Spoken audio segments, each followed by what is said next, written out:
Ballistic ক্ষেপণাস্ত্র হামলার জবাবে ইরানের পারমাণবিক স্থাপনাগুলোতে ইসরায়েলি হামলাকে সমর্থন করবেন না জো বাইডেন। স্থানীয় সময় গতকাল বুধবার কথা জানান তিনি।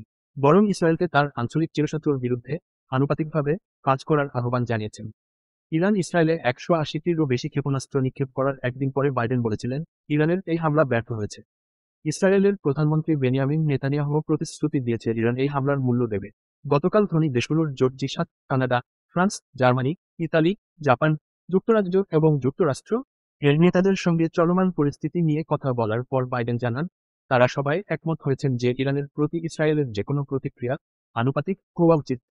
কিছু বিশ্লেষক বলেছেন, এপ্রিলে ইরান যখন ইসরায়েলে ক্ষেপণাস্ত্র এবং ড্রোন নিক্ষেপ করেছিল তার চেয়ে ইসরায়েলের প্রতিক্রিয়া সম্ভবত তীক্ষ্ণ হবে। তারা তেহরানের পারমাণবিক বা তেল স্থাপনাগুলোকে লক্ষ্যবস্তু করতে পারে বলে।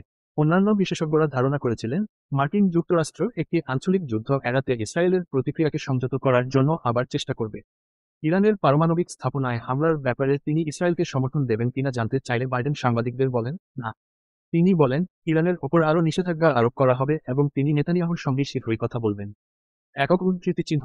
ইসরায়েলি কর্মকর্তারা মার্কিন সমকক্ষদের সঙ্গে কথা বলেছেন। ওয়াশিংটনের এক সূত্রের মতে, ইসরায়েল এখনও ইরানের ক্ষেপণাস্ত্র হামলার প্রতিক্রিয়ার লক্ষ্য, সময় এবং উপায়গুলো পর্যবেক্ষণ করছে। আরও পড়ুন। তীব্র শীতে বৈরুতের রাস্তায় রাত কাটাচ্ছেন বাস্তুচ্যুতরা। তীব্র শীতে বৈরুতের রাস্তায় রাত কাটাচ্ছেন বাস্তুচ্যুতরা। মার্কিন সূত্র আরও বলেছে, ইরানের আক্রমণকে ব্যর্থ করে দেওয়ার ক্ষেত্রে ইসরায়েল তাৎক্ষণিকভাবে পাল্টা হামলা চালাতে বাধ্য নাও হতে পারে।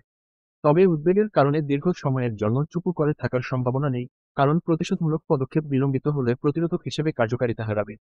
ইরানের ক্ষেপণাস্ত্র হামলা এই অঞ্চলে উত্তেজনা আরও বাড়িয়ে দিয়েছে, যেখানে বাইডেন প্রশাসন কয়েক মাস ধরে গাজায় ইসরায়েল হামাস যুদ্ধবিরতির বিষয়ে আলোচনার নেতৃত্ব দিয়েছে।